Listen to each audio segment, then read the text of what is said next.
tapi wajib gawe pangeran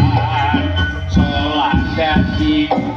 nagae agama limang wektu kudu tansah dijaga kanthi istiqomah lan sing tumanina luwih sampurna yen berjamaah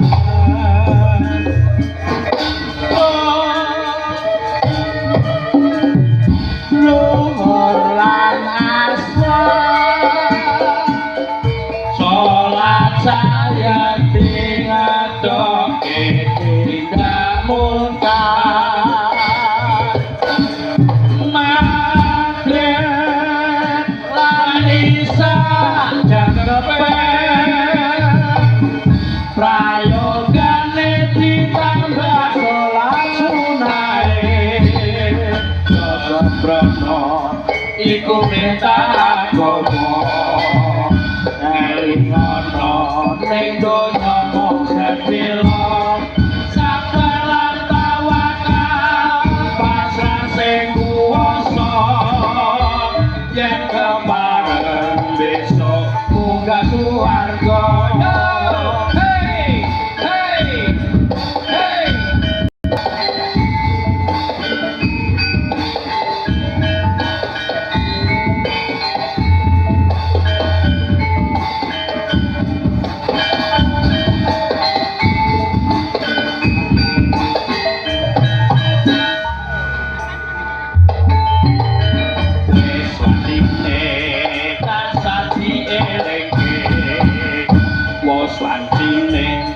Padha nindakake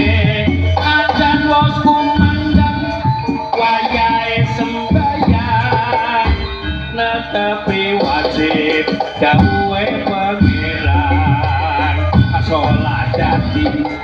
nagae agama limang wektu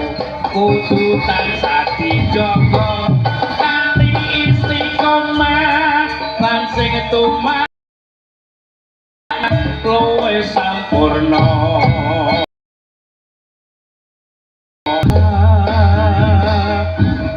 subuh